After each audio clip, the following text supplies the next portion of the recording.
Hay que recordar que el vino proviene de la uva, obviamente, y esta uva proviene de una planta de la vid. Y hay que recordar, bueno, esta vid es un organismo vivo. Es un organismo que está en contacto con el medio ambiente, en este caso también está en contacto con el ser humano, porque de alguna manera está modificando las características de producción de esta planta, que naturalmente no se da así en la naturaleza. Y entonces, pues es impactada por estos componentes, el abiótico y el biótico, ¿sí? Entonces, bueno, la parte importante de la vid es, en nuestro caso, es el vino. Y lo que queremos es un vino de excelente calidad, de muy buena calidad. Y bueno, para producir un vino de calidad en todos los valles vitivinícolas del mundo, pues esta producción de vino está impactada en principio por la variedad de uva. Hay uvas que producen mejor vino que otras, y ahorita vamos a hablar un poquito más adelante de esto. Las prácticas viticulturales también, es decir, cómo se produce la vid va a impactar la forma en que los componentes de la uva están creciendo dentro de esta uva y van a impactar el vino. Las prácticas viniculturales, es decir, cómo se procesa esa uva para producir el vino. Hay muchas maneras de hacer el vino, entonces las características de los vinos van a ser diferentes. También en un momento dado las prácticas socioeconómicas del valle pues le van a dar mayor renombre o menor renombre, es decir, cómo se vende, cómo se promociona ese vino, de alguna manera también va a impactar la vida de ese valle, la economía de ese valle, ¿sí? Pero algo que en el que vamos a estar hablando ahorita y que no podemos alejarnos para nada es la parte del ambiente, es decir, el clima y el suelo de alguna manera van a impactar también la manera en que crecen las vides, la manera en que los componentes de la uva, los ácidos, los azúcares, se enriquecen o se empobrecen, y eso va a impactar la calidad del vino que se está produciendo. Bueno, la interacción de todos estos componentes son responsables de la individualidad de cada vino, es decir, los componentes climáticos de producción de uva, de producción de vino en Burdeos es muy diferente al del Valle de Napa y es muy diferente al del Valle de Guadalupe. Bueno, los componentes del Valle de Napa pues le dan la identidad a los vinos del Valle de Napa, y de la misma manera los componentes climáticos de viticulturales, enológicos, pues le dan la identidad a los vinos del Valle de Guadalupe. Y aquí un pequeño ejemplo, pues por ejemplo tenemos la época del año y tenemos un Cabernet Sauvignon de Napa en rojo, y pueden ver que crece, la temperatura es más alta que el Valle de Washington, pero a la hora del embero más o menos, es decir, el embero es el punto en donde las uvas empiezan a adquirir la madurez, empiezan a adquirir los azúcares, es más o menos igual, pero en el caso del Valle de Napa las temperaturas terminan altas, mientras que en el Valle de el Valle de Washington son mucho más bajas. Entonces ustedes podrían pensar que una uva que madura en un clima caliente puede ser muy diferente al de la madurez de una uva en una zona fría. Bien, la variedad de uva, pues todos ustedes saben que Vitis vinifera es la uva que se utiliza para la producción de vino. Y bueno, estamos hablando de diferentes variedades: Cabernet Sauvignon, Tempranillo, Sauvignon Blanc, por ejemplo. Bueno, algunas de estas uvas están más adaptadas a zonas cálidas y otras uvas están más adaptadas o aclimatadas a zonas frías. ¿Qué es lo que pasa si nosotros traemos una uva que está adaptada a una zona fría y la ponemos en una zona cálida? Bueno, van a crecer, pero las condiciones químicas de cada una de la misma uva en ambas regiones van a ser muy diferentes. Entonces eso va a impactar la calidad.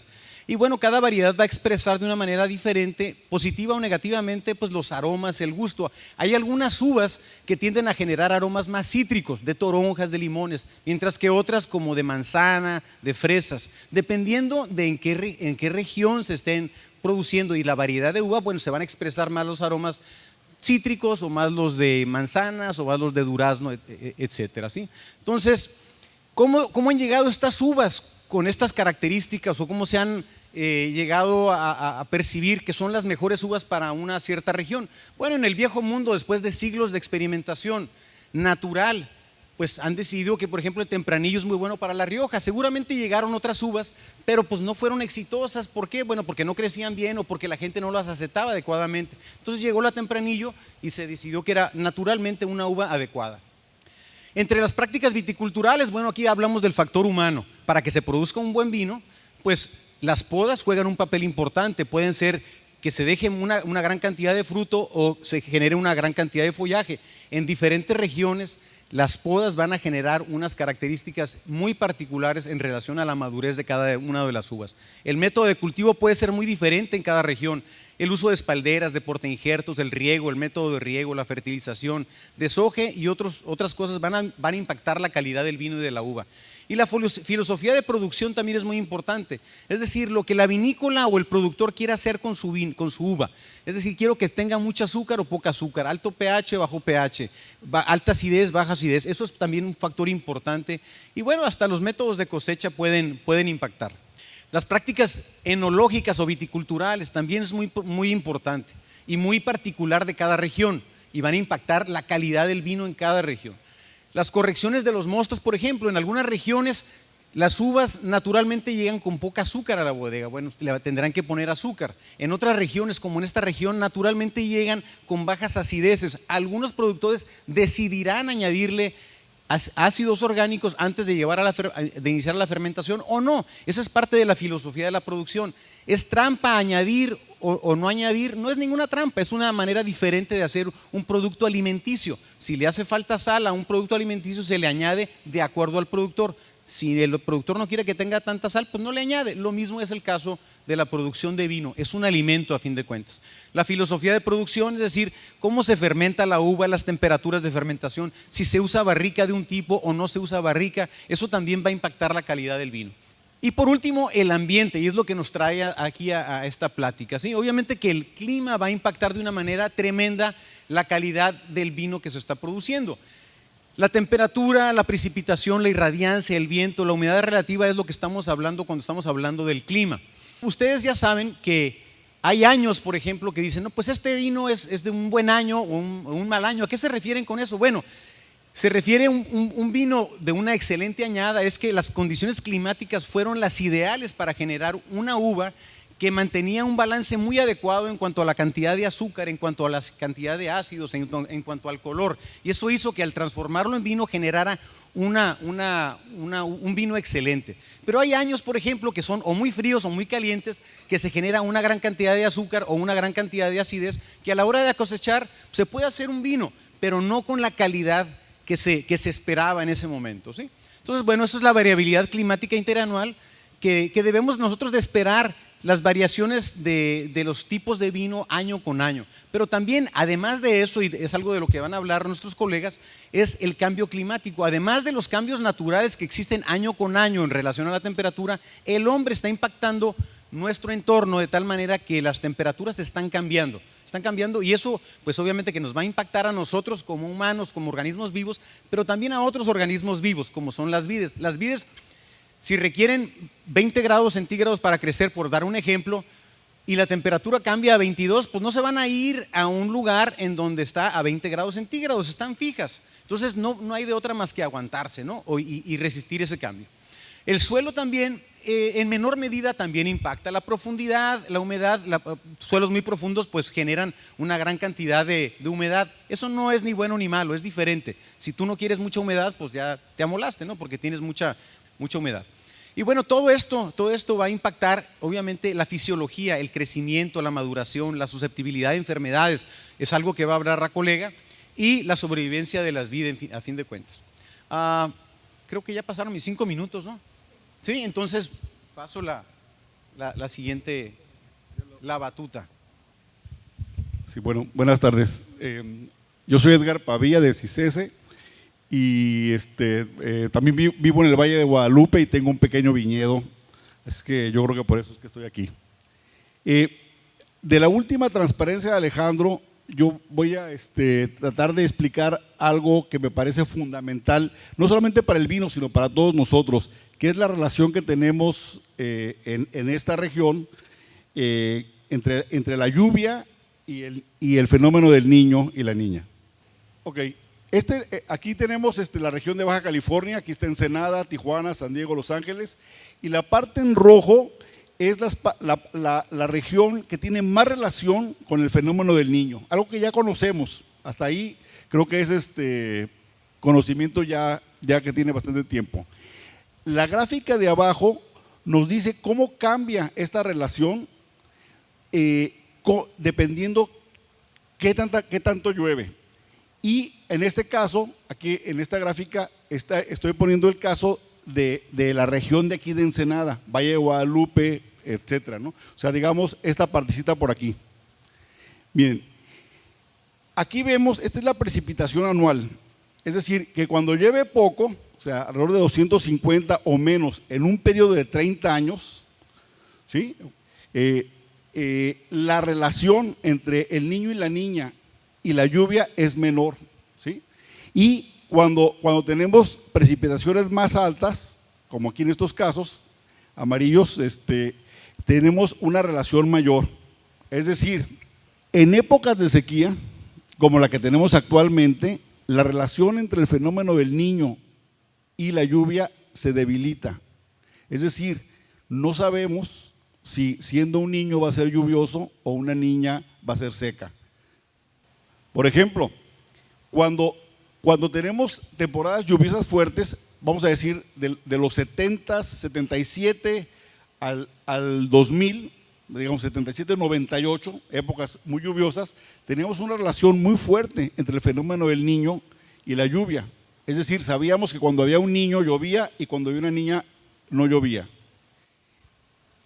Durante el periodo actual, que tenemos durante los últimos años una época de sequía, básicamente estamos con precipitaciones por abajo de lo normal, la relación se debilita.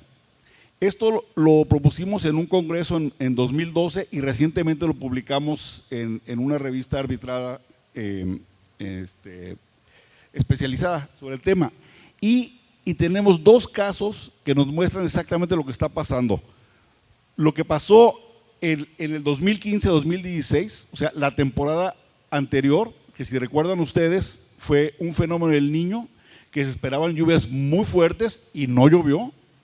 Y este año recientemente, que tuvimos durante 2016, 2017, en este invierno, un fenómeno de la Niña y paradójicamente fue muy lluvioso. Esto se explica por el hecho de que, aunque llovió mucho, seguimos estando en sequía. Y creo que de esto va a hablar un poco más el doctor Rogelio Vázquez, o sea que no voy a decir mucho, pero este es un trabajo, aunque es algo que hemos presentado durante varios años, con lo que sucedió en las dos últimas temporadas de lluvia, pues es un trabajo que está pues en la frontera del conocimiento de la relación entre el Niño y la lluvia en el suroeste de California, noroeste de Baja California. Bien, entonces voy a dejar aquí esto porque me imagino que el doctor Vázquez va a hablar un poco más, pero sí me gustaría hacer notar de que la lluvia, la disponibilidad de agua es la limitante, no solamente para el vino, que es el tema que nos lleva, sino para todos nosotros, ¿no? ¿Para qué queremos vino si no vamos a estar nosotros que somos los que finalmente nos vamos a beber, ¿no? Entonces, ahora voy a hablar un poco de la temperatura, ¿sí? Muy importante también, como mencionó Alejandro. Esta es una reconstrucción de la temperatura regional por un grupo en Berkeley que lo hacen bastante bien. Tiene muchos detalles técnicos, no los voy a mencionar, pero aquí está más o menos 150 años de la temperatura en la región reconstruida, con observaciones, de varias formas, y vemos cómo básicamente ha ido subiendo la temperatura media. La temperatura media aquí está definida como el promedio de la mínima y la más alta. Es decir, básicamente ha ido subiendo de un promedio de alrededor de 16 a 17.5. Es decir, 1,5 grados en 150 años, o medio grado o 1 grado por siglo. Pero, muy importante, a partir de 1980 tenemos este pico. Bueno, este pico y luego esto que tiene también aquí una pequeña baja que también está muy estudiada, pero en general tenemos una temperatura alta. Y como mencionó Alejandro, las temperaturas al aumentar, pues afectan a los seres vivos y por supuesto a la vida también, ¿no? Yo creo que en la discusión voy a tener unas preguntas para los panelistas. Ahora, no solamente aumenta la temperatura, sino las ondas de calor. Las ondas de calor son periodos de varios días con temperaturas arriba de un cierto rango. Depende de cómo lo definan, pero básicamente diferentes estudios muestran resultados similares. Esta es una proyección al 2100, hecha por un estudiante de doctorado de CICESE con un modelo numérico. Y básicamente se parece a otros resultados que se han hecho con diferentes modelos. Y lo que vemos aquí es una tendencia a aumentar el número de ondas de calor por año. Va a haber más ondas en promedio. Pero hay otra cosa que desgraciadamente en esta no se ve, que aumenta también la variabilidad. Es decir, va a haber años con muy pocas ondas de calor y años con muchas ondas de calor. Es lo que predice este modelo. Es decir, nosotros podemos desarrollar una metodología para prevenir ondas de calor, ¿sí? Pero a veces vamos a tener ausencia de ondas de calor, o muchas, ¿sí? Entonces, ver buscar variedades que aguanten más las ondas de calor, o una metodología. Por ejemplo, creo que en otros lados lo que hacen es irrigar más fuertemente. Ahora, irrigar más fuertemente, pues necesitas tener el agua para poder irrigar, ¿no? O sea que es un problema que requiere de que lo pensemos. Y no solamente va a haber más ondas de calor, sino que la duración de ellas parece también que la tendencia es a aumentar. Y también aumenta el número de ondas de calor, y no solamente eso, sino que aumenta la variabilidad. Es decir, va a haber ondas de calor de 2 días y ondas de calor de 5 días el siguiente año. O sea, el largo, la duración de estas ondas de calor también va a ser muy variable, ¿sí? Aumenta el número y aumenta la variabilidad. Esto es muy estresante para todos los seres vivos, por supuesto para la uva, pero también para nosotros. Y yo creo que de aquí le voy a pasar al doctor Vázquez el micrófono. Muchas gracias. Buenas tardes. Y pues bueno, vamos a hablar de algo que es, digamos, de sentido común, tal vez, la escasez de agua y su relación con la producción de vino. Y bueno, poniendo en orden las cosas, el agua en el Valle de Guadalupe está contenida en los acuíferos. Es lo que conocemos como acuíferos. Proviene obviamente de la infiltración que se da en la cuenca que comienza en Sierra Juárez. Es la recarga del acuífero, es lo que forma parte del ciclo hidrológico. Este ciclo hidrológico que podemos y que conocemos inicia con la evaporación, el transporte, la condensación y luego este proceso de infiltración y recarga de los acuíferos. Ese esquema sencillo que tenemos ahí podríamos imaginar como la Sierra Juárez, Laguna Hanson, los valles intermontanos como Ojos Negros y Guadalupe, la zona costera y el problema de la intrusión salina que vemos en el esquema del acuífero. Entonces, el uso que se tiene del agua en el Valle de Guadalupe es a través de pozos, es decir, mediante pozos de bombeo. Esto representa el volumen de extracción que tenemos del acuífero. La recarga que tenemos como parte de la infiltración en el ciclo hidrológico debe ser suficiente para reponer el volumen total que extraemos por bombeo. De lo contrario, se provoca una condición de sobreexplotación del acuífero. Esto implicaría una condición no sustentable, no sostenible dentro del esquema. Podemos imaginar que todo este proceso de recarga en la cuenca viene a alimentar lo que sería la zona aprovechable en el acuífero, que sería propiamente el Valle de Guadalupe. En algunas condiciones vemos un aporte de recarga, proceso de estos eventos de lluvia, pero en general casi siempre vemos nuestros cauces como con poca agua, ¿verdad?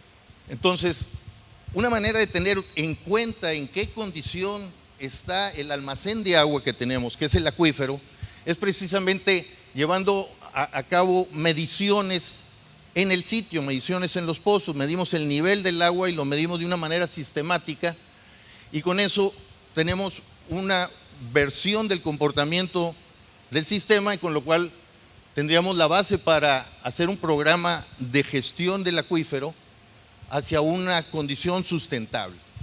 ¿Cuánto sacamos? ¿Cuánto entra? Medimos eso y nos podemos dar cuenta en qué condiciones está el sistema.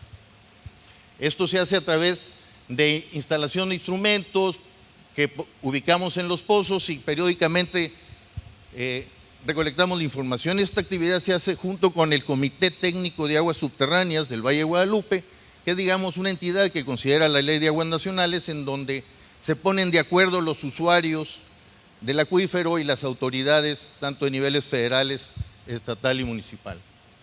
Los desafíos ambientales que yo quise enlistar en esta lámina con respecto al agua es obviamente reducir en todo lo posible la sobreexplotación que tiene el acuífero. Si tenemos una condición de sobreexplotación, tenemos una condición no sustentable. Entonces, esto no puede sostenerse. Es un desafío reducir en todo lo posible. Lograr una mayor captación del agua de lluvia con obras de retención al nivel de la cuenca. Como mencionamos al principio, el agua que recarga el acuífero es el producto de la infiltración en la cuenca. Si podemos llevar prácticas que mejoren esto, sería deseable. Atención prioritaria y mitigación de afectaciones en la cuenca. La cuenca como tal, y así se lo domina como una unidad, al haber modificaciones en una parte de la cuenca, esto afecta a las demás partes. Entonces, si tenemos incendios, cambia la condición de infiltración, la relación de suelo, planta y por lo tanto mayor erosión. Entonces, claro que esto sería una atención prioritaria y claro, acondicionamiento de los cauces de arroyo para favorecer la infiltración. Esto ha sido un tema muy importante y de mucha inquietud para mucha gente porque precisamente parte de la modificación que se da en los cauces es por la extracción de materiales pétreos, ¿no? La instalación y operación de estaciones hidrométricas y campañas de medición en los pozos. El Valle de Guadalupe, digamos que tiene una deficiencia en obras para medir lo que entra al valle, la cantidad de agua que recarga el valle. Entonces, todo esto para mí son retos que tendremos que atender de alguna forma y que nos ayudarían a tener una base de información que ayude a tomar las decisiones más adecuadas. Hay una incertidumbre, esto lo mencionaba Edgar, hay una incertidumbre sobre los impactos del cambio climático, desde mi punto de vista. Entendemos claramente que ha habido un incremento en la temperatura y al igual que en la ciudad, en verano consumimos más agua que en invierno, de una manera natural. Lo mismo en el valle, al tener mayor condiciones de calor vamos a necesitar más agua. Pero hay mucha incertidumbre y lo que sí sabemos es que se han reportado condiciones de sequía y esta línea verde que tenemos aquí es como ha dejado de llover. En esta gráfica del 2009 al 2013, esto continuó los años siguientes. Vemos que ha habido una reducción, me comentaba mi colega Alejandro, de que el promedio de precipitaciones ahora anda en 200 milímetros. Hemos tenido hasta menos de 100 o del orden de 130 milímetros como precipitación. Esto es una condición desfavorable, digamos, para la recarga del acuífero. Yo creo que es todo. Muy buenas tardes, mi nombre es Rufina Hernández, también soy investigadora de CICESE y les voy a comentar un poco, espero no ponerlos más, deprimirlos un poco más de lo que ya los han deprimido. Creo que voy a lograrlo, espero que lo logre. Entonces, vamos a ver un poco sobre las enfermedades y me voy a enfocar particularmente a las enfermedades de la madera en vid. Estas enfermedades son causadas por hongos, no como los hongos que comemos, como los champiñones que todos disfrutamos. Estos son hongos filamentosos que producen una alta cantidad de esporas. Como pueden imaginar, estas esporas son las principales fuentes de inóculo porque van a ir a infectar nuevas plantas. Entonces, esos son los que hay que controlar muy bien la producción de esas esporas. Se consideran estas enfermedades como las más destructivas en la vid, de hecho a nivel internacional, tanto Italia que lleva siglos, España, Francia, todos estos países que tienen siglos produciendo vid tienen problemas de enfermedades de la madera, todos, ninguno se escapa. De hecho, cada 2 años hay un simposio internacional de enfermedades de la madera que reúne a un grupo selecto de investigadores de todo el mundo, y de veras hay de todo el mundo, que se ponen a discutir sobre qué hacemos, ¿no? Okay, entonces existe una creciente preocupación por estas enfermedades en todo el mundo, en todo el planeta, porque pues afectan la economía mundial. Lo principal que hacen es ocasionar daños como los que pueden ver en esta diapositiva. Okay. Vemos plantas raquíticas que están en esta parte de aquí, en donde estas quemaduras que ven por aquí, que pueden ser exaltadas o aumentadas cuando una planta está bajo una condición de estrés muy severa por sales, ¿verdad? Se confunden incluso con condiciones de salinidad.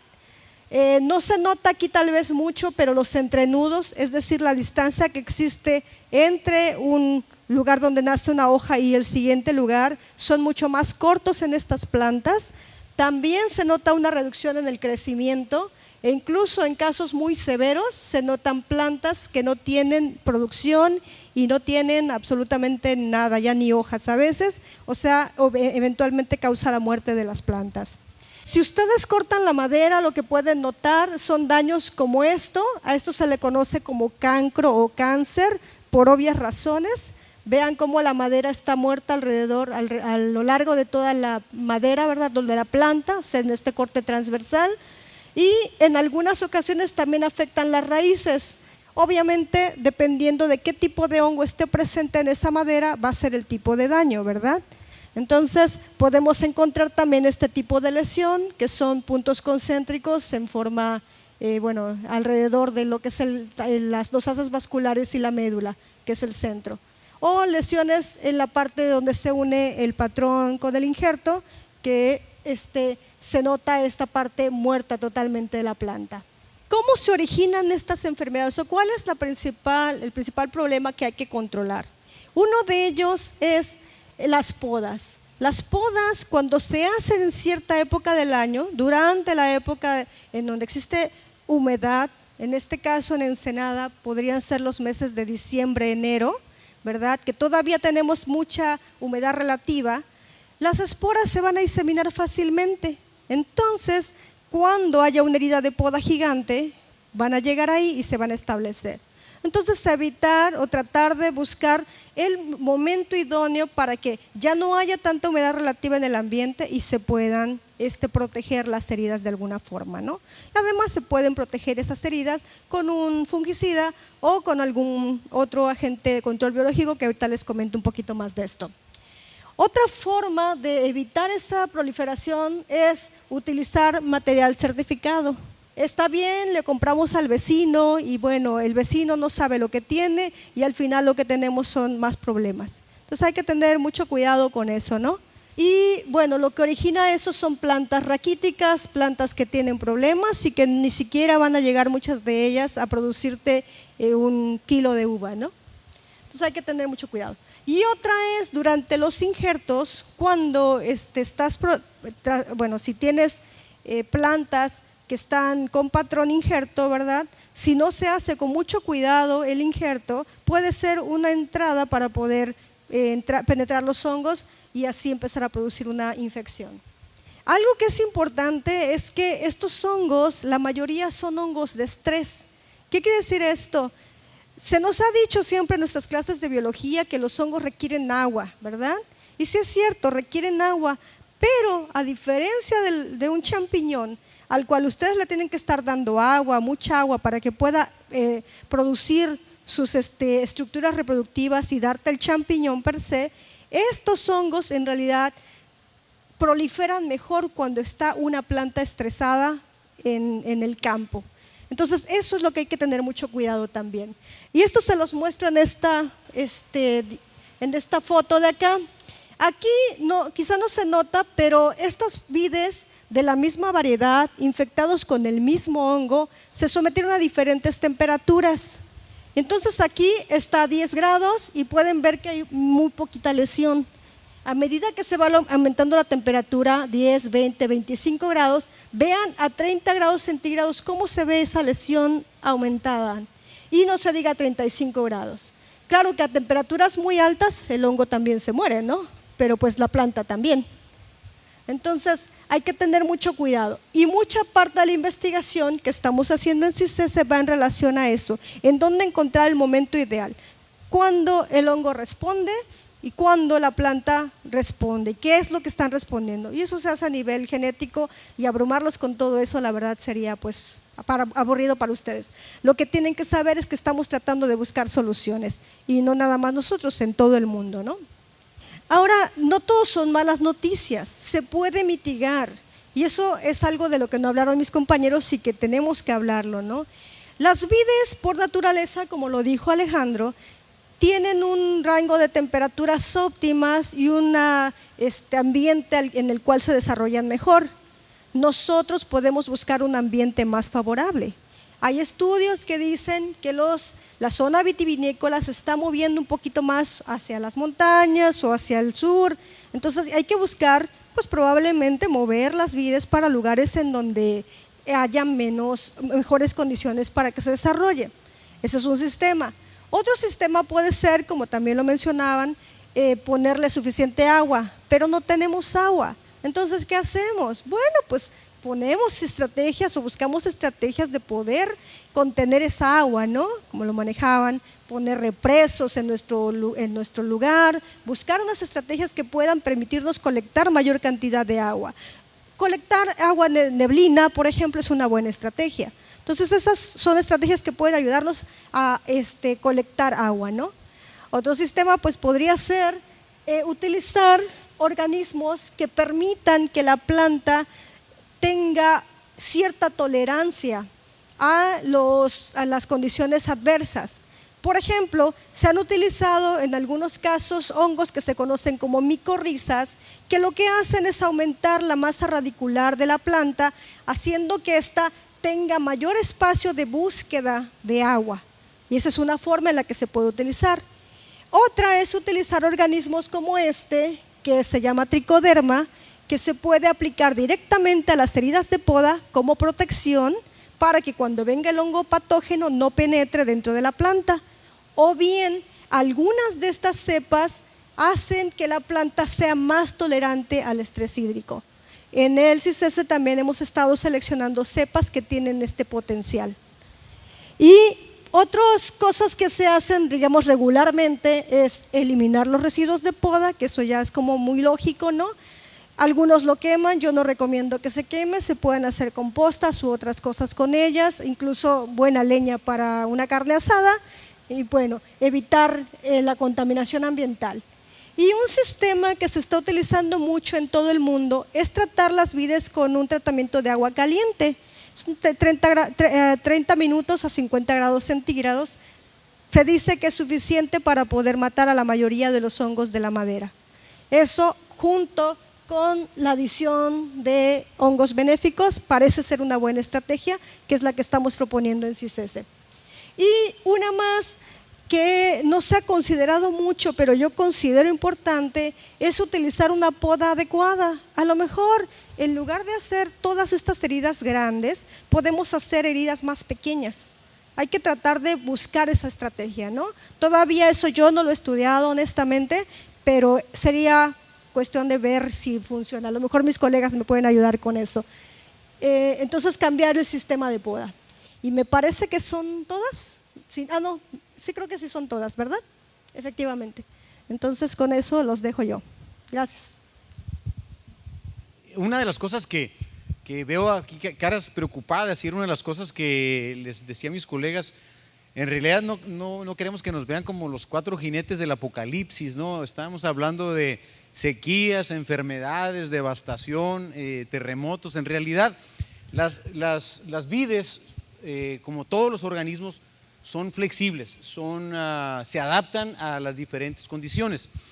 Sin embargo, como ciudadanos, como humanos, como investigadores, pues necesitamos informarnos sobre lo que está sucediendo en nuestro ambiente. Es la única manera en que nosotros podemos actuar sobre la presión que tenemos del medio ambiente del medio ambiente. Este incremento en calor, pues no solamente lo están sintiendo las vides, y la falta de agua no solamente las vides, lo estamos sintiendo nosotros los humanos. Nosotros tenemos otro tipo de presión. A lo mejor el tráfico que tenemos ahora no lo teníamos antes, ahora nos estresamos más. Todo es cambio, ¿no? Y a todos tenemos que adaptarnos. Las vides de igual manera tendrán que adaptarse, o nosotros como productores tendremos que buscar las soluciones, como decía Rufina, a esa presión que tenemos. Pues a lo mejor ya no va a ser aceptable en producir la uva bajo las condiciones que la estamos produciendo, pero tendremos que movernos o generar estrategias para mitigar esta presión, ¿sí? No sé si coincidimos. Sí, exactamente. Una cosa que me gustaría a mí que quedara claro es que de que vamos a tener un cambio en las condiciones climáticas, es muy probable, ¿sí? O sea, todavía hay gente que lo duda y eso, pero la verdad es que la evidencia es muy fuerte de que vamos a tener un aumento en las temperaturas, un aumento en las ondas de calor, como las definamos, y una incertidumbre en la disponibilidad de agua que principalmente llega por precipitación.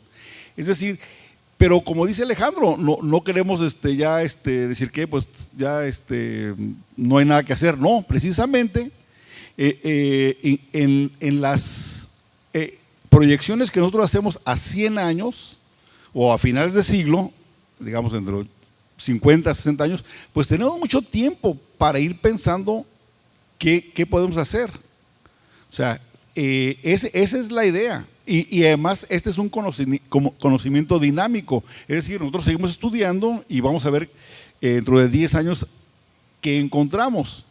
Pero sí necesitamos que tener conciencia, pues, como ciudadanos, de la realidad ambiental en la que vivimos, ¿no? Esta es una zona que obviamente es una zona de precipitaciones muy bajas, ¿sí? No tenemos un río Sena como París, no tenemos un Támesis como Londres, ¿verdad? Por eso aquí no hay un París ni hay un Londres, ¿verdad? No, o sea, tenemos el arroyo de Ensenada que generalmente está seco. Entonces, quiere decir que esto históricamente llueve poco, ¿verdad? Entonces, no podemos pensar de que Ensenada va a ser una gran ciudad. No podemos pensar de que aquí van a vivir 5 millones de personas. No es posible. No es posible, ¿no? Y con eso también significa que si bien ha habido un gran desarrollo de los vinos bajacalifornianos, ¿no? Y yo soy muy orgulloso de eso. Recientemente en un viaje viniendo de Londres, un estudiante europeo llega a la Ciudad de México y dice que esa noche su papá lo va a llevar a comer a un restaurante de comida de Ensenada, ¿no? Entonces yo me quedo muy sorprendido, ¿no? Digo, sabes que yo soy de Ensenada, ¿no? O sea, pues vamos a ir al Lomotoro, creo que es de Jair Telles, ¿no? Que el que tenía el Laja antes, ¿no? Y me dice, no, es que Ensenada está de moda, el vino y la comida. Entonces eso es muy bueno, pero no tampoco, como todos no son malas noticias, tampoco son todas buenas noticias, porque eso presenta una presión en todos sentidos para nosotros, ¿verdad? Bueno, no sé si, Rogelio. Sí, gracias. Pues de esa misma gráfica que estamos viendo ahí, podemos darnos cuenta que sí hay un cambio en las condiciones climáticas y particularmente en temperatura y precipitación, pues son condiciones adversas. Son condiciones adversas. Y eso sí asociado a un cambio global, a un cambio climático, pero se ve acentuado también por el manejo del recurso que tenemos. O sea, de alguna forma el Valle de Guadalupe se convirtió en un polo de atracción para actividades no agrícolas, sí relacionadas con el sector agrícola, pero no agrícolas. El uso del agua en el Valle de Guadalupe para otras actividades relacionadas con el turismo o con vivienda inclusive, está generando una presión extra al acuífero, a la cantidad de agua que tenemos. La idea de ponerles una pequeña gráfica del agua en su ciclo es que no se puede inventar el agua o viene de esa precipitación, infiltración, etcétera, o tendrán que exportarla de alguna otra parte. Lo que parece ser, y es un tema que no estamos tocando aquí porque la vocación de nuestras instituciones o de nuestras dependencias es más hacia cuestiones, digamos, de ciencias naturales, está la parte socioeconómica, la parte de ordenamiento, la parte en donde tiene que ver cómo los factores económicos, sociales, culturales se alinean en lo que mencionan como ordenamiento, minimizar el conflicto y maximizar el acuerdo, ¿verdad? Entonces, sí, otro tema importante que tal vez no coincido directamente con el doctor Pavía es acerca de las limitaciones que nos impone la escasez de agua. las limitaciones que nos impone la escasez de agua en ese ciclo hidrológico están más que descritas, pero tenemos que ver el avance tecnológico. Tenemos que entender que los procesos para desalar agua son viables en muchos países. En todo el mundo cada vez se hacen mayores esfuerzos por desalar agua y no podemos ver a la ingeniería que detrás de todos estos procesos como algo malo de por sí. En Australia, que es en zonas donde llueve más que en Ensenada, tienen desaladoras, claro, con la integración de energías alternativas, en fin. Entonces creo que las instituciones académicas vamos a tener que poner atención en esos cambios tecnológicos, en esa integración diferente de tecnología, de reuso de agua, de manejo eficiente del agua, que pueda ayudar tanto en el medio agrícola como en la disponibilidad en la zona urbana. Nada más para que no se vaya esta gráfica que está aquí. Esta gráfica quisiera ponerla un poquito en otro contexto. Edgar estaba hablando desde 1840 hasta el 2000 ha aumentado la temperatura 1,5 grados, ¿no? Dicen, no sean llorones, pues cómprense un abanico y ya, un 1,5 grados, pues no es tanto, ¿verdad? El problema es que es un estrés sobre las plantas que tiene una consecuencia que aquí les quiero mostrar. Encontré unos datos sobre un viñedo, este es en Burdeos, en donde han puesto la fecha de la cosecha, el día de la cosecha, en el mismo viñedo y hacen el mismo vino desde 1350, y tienen la fecha. Yo aquí pongo los datos de 1800, más o menos los mismos datos que presenta Edgar, y vemos cómo desde 1800 lo puse porque es cuando empieza en principio la revolución industrial, la quema de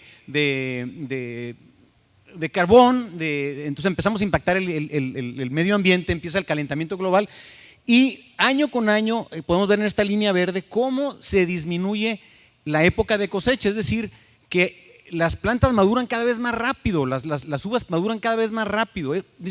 Estamos hablando hasta en 30 días, desde 1800 a la fecha, casi 30 días es más pronto la cosecha. ¿Qué significa eso? Bueno, que las uvas ya no generan los mismos aromas, ya no tienen la misma capacidad de estar colgadas en la planta para generar complejidad de aromas en el gusto, el balance de azúcar y acidez, pues obviamente que se ha modificado.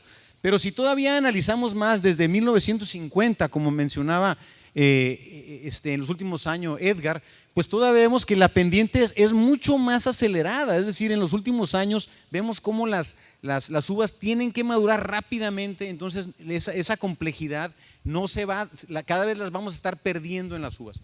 Y bueno, dices, bueno, y si perdemos porque si se impactará la calidad del vino cuando la maduración es más rápida. Bueno, pues se han hecho experimentos en donde a los degustadores o los catadores se dan de una misma vinícola, de un mismo vino, años de una serie de 30 años, por ejemplo, de vino y que los clasifiquen. ¿Cuáles son los que mayor puntuación le dan? Pues se dan cuenta de que hay una temperatura óptima. Cuando los años son muy fríos, la calidad de los vinos disminuye, pero también cuando la calidad de los vinos, cuando la temperatura de los años donde se produjeron esas uvas empieza a aumentar, pues la calidad empieza a disminuir. Entonces, estos cambios de temperatura afectan la fisiología de las plantas se sienten más incómodas, de igual manera que ustedes en los últimos años se sienten más acalorados en Ensenada, pues las plantas también. Ellas no pueden comprar el aire acondicionado y pues resulta el estrés en un impacto sobre la composición química de las uvas, de las hojas y de todos los componentes. Obviamente que nosotros utilizamos las uvas, para producir el vino. Claro, sin duda alguna. Oye, pero bueno, aquí algo importante es que hay formas de controlar el clima, o sea, no somos capaces de hacer que llueva.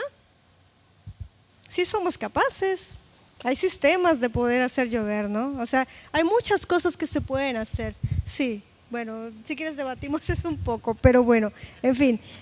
Pero yo creo que lo importante aquí es que hay que adaptarse. Nos tenemos que adaptar y cambiar los métodos culturales que estamos haciendo ahora. Tal vez, como decía Alejandro, reducir la época de la cosecha o cosechar antes.